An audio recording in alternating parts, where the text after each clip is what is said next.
This is the Chat City interviews from 103.2 Preston FM with your host, Hughie Parr. And it's nice now to be able to talk to on the telephone.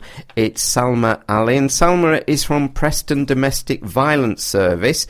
So, Salma, a very, very good morning to you. Good morning to you too. And research is showing us that children who witness domestic violence are at risk of having emotional, psychological and behavioural problems, even if they themselves have not been directly abused. And I know over the years at times people have thought that maybe whatever goes on downstairs between the adults, the children are not aware of it. But of course, that is just not true, is it? Yeah, absolutely right. Yeah, I think that's still with some professionals and some parents as well who are victims. That's still the impression in that, you know, they've not been involved, or they've been upstairs in bed, so they don't know what's going on. But that's not true. Children are affected by what goes on, even if they're not in the home. They pick up on vibes. They know, you know, children sense everything that's going on. So they do have a lot of problems, and they are greatly affected by what's gone on in the home. And I mean, there are some really sad statistics when we think that we're talking about children here. I mean, nationally, 750,000 children and young people witness domestic violence every year. Yeah. And around 90% of children living in a home where domestic violence takes place are in the same or the next room when an incident occurs. Yeah, that's true, and at least 50% of children also are directly abused by the perpetrator as well.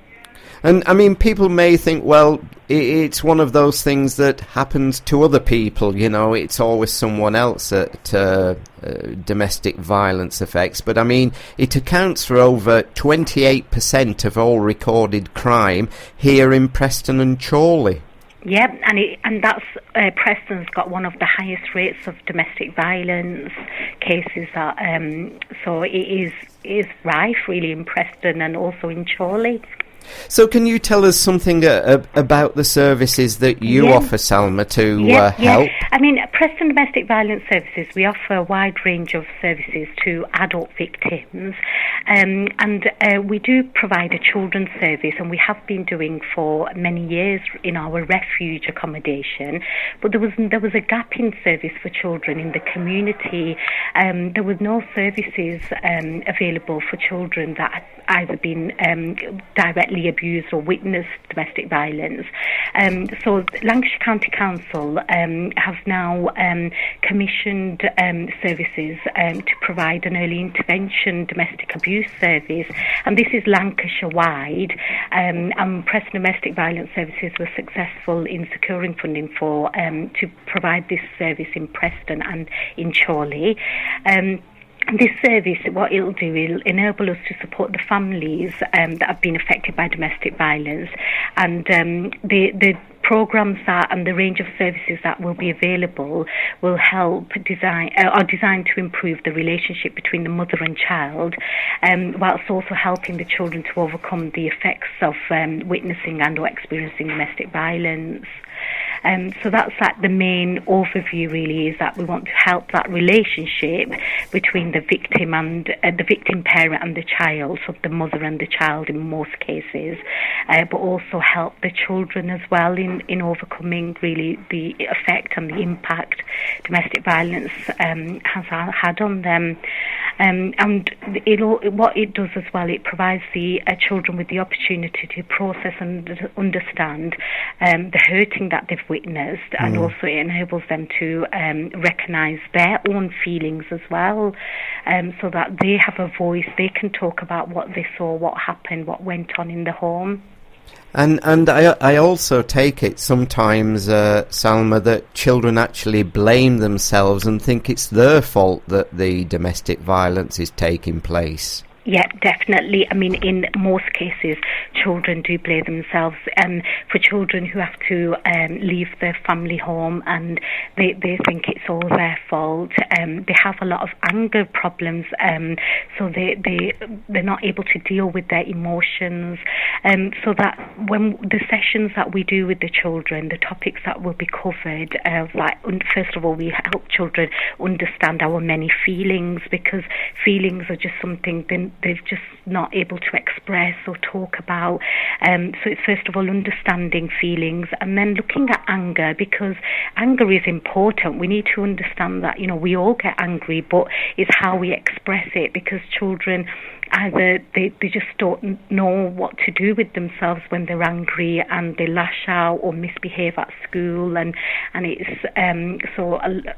really difficult of how you deal with these children when they're displaying behaviours like this. So we help them to understand about anger and how they can express it in a healthy way. We help them to talk. We provide them with the opportunity to talk about their experiences of hurting in their family. We help them to understand dealing with their family change, especially when the hurting's happened, so that they don't blame themselves. And we talk about how it's not their fault and they are not to be blamed, and how it's it's not their responsibility. So we talk about rights and responsibilities and what they're responsible for and what the adults in that situation were responsible for.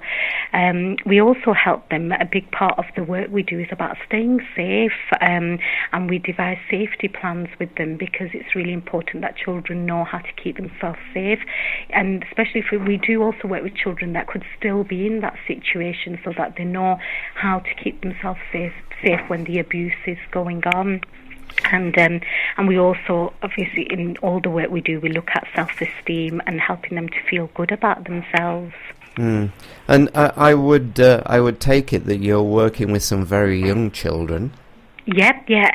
This service, the Early Intervention Service, is funded for us to work with families that have got at least one school-age child, and it is up to the age of 18. So we work with children all from, on our children's service, we'll work with children from 0 to 18. And when we talk about domestic violence, I mean, we're talking about it within all families and within all backgrounds, no matter what your nationality. Yeah. We provide support for BME families, and it's not just for British, white British families. It's for all across the board. There's also, some families might have experienced forced marriage, honour-based violence. So we look at all aspects of violence that goes on. And the work is with all the family together. Yes? We won't. Not this with isn't for work with perpetrators. Yes, not with the perpetrator. It's for the victim. So we work with the mother and the children. So it's a family support package that we provide. I'll just give you a brief overview about what the service includes. So what we do is we'll provide age-appropriate group work programs for children, and also their mothers as well. So the programs that we've been women's aid programs like You and Me Mum, Helping Hands, Talking to My Mum. There's also other programs like Freedom Program, Recovery Toolkit. So we provide group interventions for mothers, and then separately we'll provide group interventions for children. Before we start the group intervention for the children, we'll also do one-to-one support sessions for children, so that we can assess their need and see them on a one-to-one basis to kind of establish exactly what they've witnessed, how it's affected them, before we have them start a group session. And Salma, what would you say to those who think, or maybe, they can't understand why the adult just doesn't leave him when the violence begins? Why?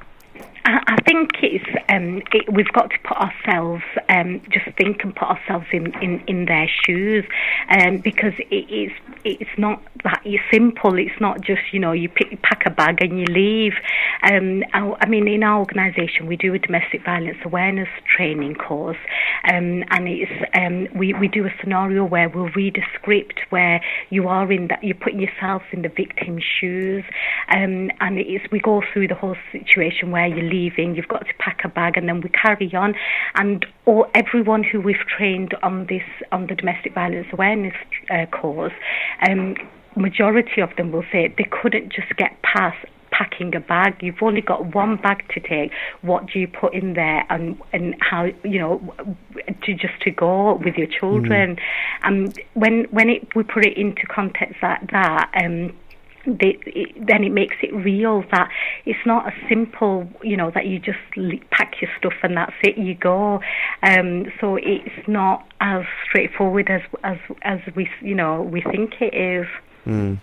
Yes, and for anybody listening to this program who maybe sadly are suffering from some kind of violence, domestic violence, what advice would you give to them? Maybe they've not yet been able to take the first step, maybe out of fear, maybe out of being alone. Or often I understand that people who are in domestic violence situations, the perpetrator will often make promises: it will get better, I won't do it again, I love you, I want you to stay with me. So if you're living in that kind of controlling situation and you've not been able to get help, what advice would you give, Salma?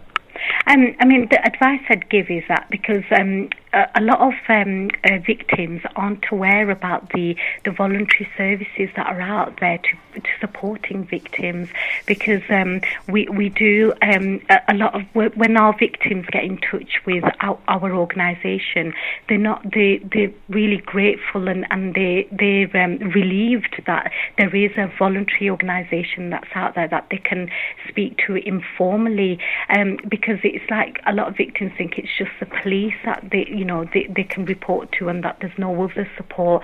So I would encourage everyone to make that phone call to our helpline, where we can give them that first support really over the phone.